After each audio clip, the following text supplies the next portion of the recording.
Muhammad Subeki asal Sandi alias MSAT terbukti sah melakukan pencabulan terhadap santriwati di Jombang, Jawa Timur.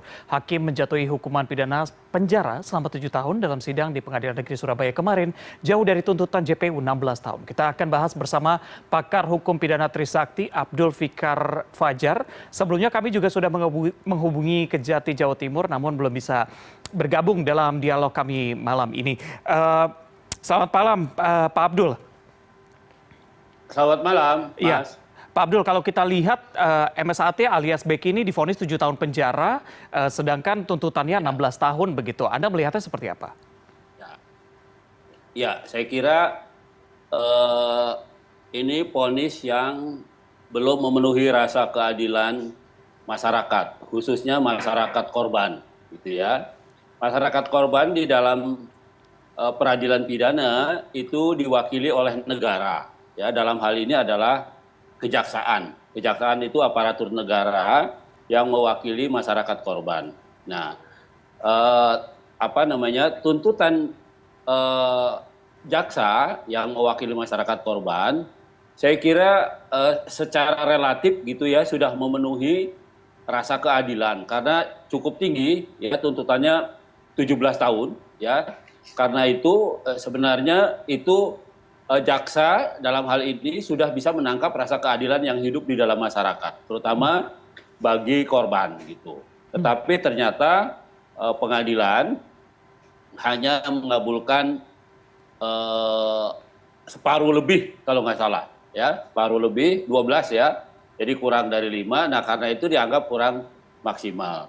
Nah karena itu menurut saya jaksa harus mengajukan banding karena kalau tidak salah ada juga aturan main di kejaksaan, kalau tuntutan itu tidak mencapai separuh lebih, ya 3/4 gitu, maka diwajibkan untuk banding, biasanya seperti itu, ya kejaksaan itu. Karena targetnya kejaksaan adalah 3/4 dari tuntutan hukum. Nah karena itu saya kira bisa didorong ya kejaksaan untuk mengajukan banding gitu. Nah sementara korban secara langsung sudah tidak punya hak lagi untuk menuntut secara pidana karena sudah diwakili oleh negara dalam hal ini oleh jaksa. Tetapi kerugian yang lain yaitu kerugian perdata, ya kerugian perdata itu kerugian yang bisa dinilai secara ekonomis gitu ya, itu bisa digugat, ya bisa dituntut lagi melalui forum yang lain. Ya meskipun sebenarnya bisa juga digabungkan dengan forum pidana, ya tetapi saya kira jaksa belum mengarah ke sana, belum menuntut pelaku pada tuntutan ganti ruginya gitu. Nah karena itu masih terbuka bagi korban untuk menuntut ganti rugi. Nah tuntutan ganti rugi itu tidak semata-mata ditujukan untuk menuntut ganti kerugian, ya, tetapi ditujukan pada tanggung jawabnya sebagai pelaku pidana. Ya, meskipun secara pidana juga diproses gitu, tetapi tanggung jawab perdatanya juga harus sejalan sebenarnya, gitu ya, harus bersama-sama dengan hukuman pidananya. Saya kira begitu, Mas. Oke, baik. Pak Abdul, kalau kita lihat lagi nih, Beki didakwa dengan pasal berlapis, ada pasal 285 KUHP tentang pemerkosaan dan pencabulan terhadap anak di bawah umur, junto pasal 65 KUHP dengan ancaman hukuman 12 tahun penjara.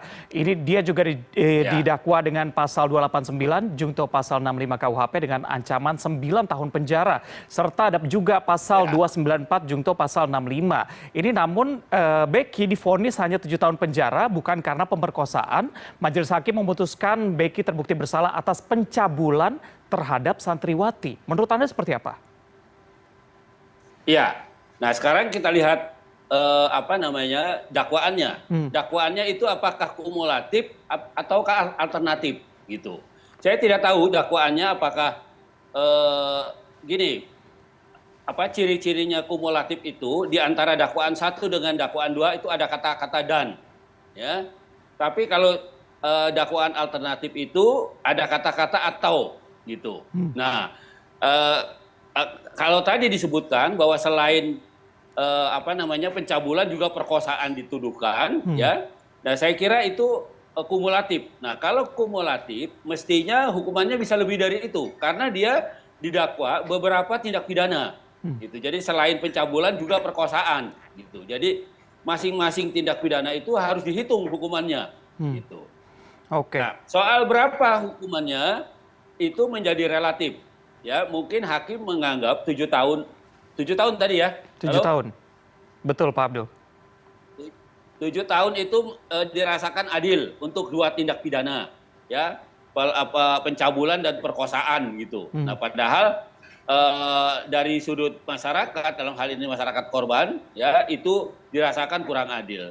Nah, karena itu korban melalui jaksa penuntut umum, melalui negara bisa menyalurkan aspirasinya, ya, minta banding dan minta supaya diputuskan sesuai dengan tuntutannya. Oke, baik-baik Pak Abdul. Kalau kita kembali ke persidangan kemarin begitu ya, saat vonis ini ada beberapa hal yang memberatkan dan juga meringankan yang menjadi pertimbangan hakim dalam putusannya. Yang memberatkan adalah Becky ini tokoh agama yang berpengaruh di lingkungannya dan tidak mengakui perbuatannya. Tapi yang meringankan, Becky dinilai masih muda dan juga merupakan tulang punggung keluarga, memiliki anak yang masih kecil, belum pernah menjalankan hukuman pidana. Anda melihatnya seperti apa? Ya, itu sebenarnya normatif saja, gitu ya. Normatif saja bahwa seorang kepala keluarga mempunyai anak, nah itu kan satu kenyataan sendiri. Nah, tapi dia tidak juga memperhitungkan ketika melakukan perbuatannya, Betul. perbuatan memperkosanya, kan dia tidak hitung itu, ya kan, bahwa dia punya istri dan punya anak gitu, ya. Nah, karena itu menurut saya pertimbangan itu seharusnya dalam konteks perkosaan itu bisa diabaikan gitu, ya, bisa diabaikan dalam pengertian dia saja ketika memperkosa orang seharusnya punya kesadaran bahwa dia punya keluarga dan punya anak juga, apalagi kalau anaknya perempuan, mestinya dia berpikir bagaimana kalau anaknya juga diperkosa orang, nah mestinya kan begitu, ya. Nah, karena itu menurut saya kalau kemudian hakim memperhitungkan itu, saya kira kurang tepat gitu. Karena ketika orang, apalagi posisinya kalau nggak salah sebagai guru ya, halo? Betul. Nah, pola relasi antara guru dan murid itu kan tidak seimbang, iya kan? Ada di satu pihak guru itu berada pada posisi tertentu yang punya sedikit banyak mungkin meskipun tidak memaksa punya kekuasaan. Di sisi yang lain murid itu ada di bawah penguasaan guru. Nah, karena itu dengan pola relasi yang seperti itu mestinya juga menjadi hal yang memberatkan gitu. Ya, kalau perkosaan itu terjadi antara seorang anak seseorang dengan yang tidak dikenal, itu mungkin bisa normatif saja hukumannya sesuai dengan yang ada di undang-undang umpamanya. Tetapi ini satu dikenal, dua pola relasinya adalah murid dan guru gitu. Dan guru itu punya posisi tertentu di dalam dunia pendidikan Indonesia. Nah, karena itu ini yang seharusnya juga menjadi sangat memberatkan gitu. Nah, mestinya paling tidak dihukum maksimal sesuai dengan tuntutan jaksa. Oke, berarti poin yang tadi yang mengatakan bahwa dia memiliki anak, memiliki keluarga dan segala macam itu bukannya meringankan, justru seharusnya poin ini digunakan oleh hakim untuk memberatkan begitu ya? Hakim, betul, mestinya dia berpikir sebelum melakukan perbuatan memperkosa, dia saya juga punya istri, saya juga punya anak, mestinya kan begitu. Dengan dia tidak memperhitungkan itu, maka itu menjadi yang memberatkan kalau menurut saya. Oke, baik Pak Abdul, kita flashback sedikit. Kalau kita lihat perjalanan kasusnya ini cukup panjang, mulai dari laporan pada 2017 dinilai buktinya masih kurang, kembali ke 2019 ada laporan hingga Januari 2020 ternyata makin banyak korban yang melaporkan, dan juga Becky ini sempat menjadi DPO di awal 2022, membuat penangkapan MSAT ataupun Becky ini banyak pendukungnya yang terlibat begitu ya, sehingga kemarin juga sampai dengan pada vonis kemarin ada ribuan massa yang dikabarkan datang ke Pengadilan Negeri Surabaya. Apakah menurut Anda vonis dari majelis hakim ini juga dipengaruhi dengan banyaknya massa yang mendukung Becky? Ya, kita tidak bisa saya tidak bisa memprediksi gitu ya, apakah memang ada pengaruhnya. Tetapi ya di banyak putusan pengadilan kadang-kadang pengaruh massa itu juga sangat berpengaruh. Artinya itu langsung atau tidak langsung, sadar atau tidak sadar, itu mempengaruhi apa namanya, jiwanya hakim ketika dia akan memutuskan. Ada juga umpamanya dia kekhawatiran tidak akan ketika dia menjatuhkan putusan yang berat umpamanya jiwanya akan terancam dan sebagainya. Itu pasti ada juga, manusiawi itu perasaan seperti itu. Nah, karena itu peranan aparatur keamanan sebenarnya sangat besar, ya, sangat besar yang bisa menjamin keselamatan hakim. Nah, nah karena itu kalau hakim merasa secure sebenarnya dengan peristiwa seperti itu, dengan kedudukan pelaku pada posisi tertentu yang dimana relasi kuasanya begitu kental gitu, sehingga dia bisa berbuat semaunya, pola relasinya sangat menekan, seharusnya hakim berani menjatuhkan hukuman maksimal, hukuman yang terberat dari tindak pidana itu, mestinya seperti itu. Meskipun umpamanya jaksa tidak menuntut maksimal gitu, tetapi hakim dengan berdasarkan peraturan perundang-undangan dia bisa menuntut maksimal dari pasal yang didakwakan.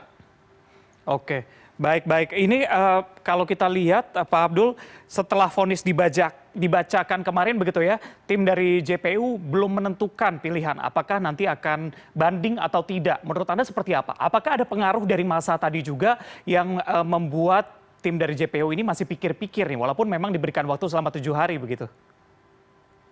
Ya, saya kira sedikit banyaknya itu pasti ada pengaruhnya.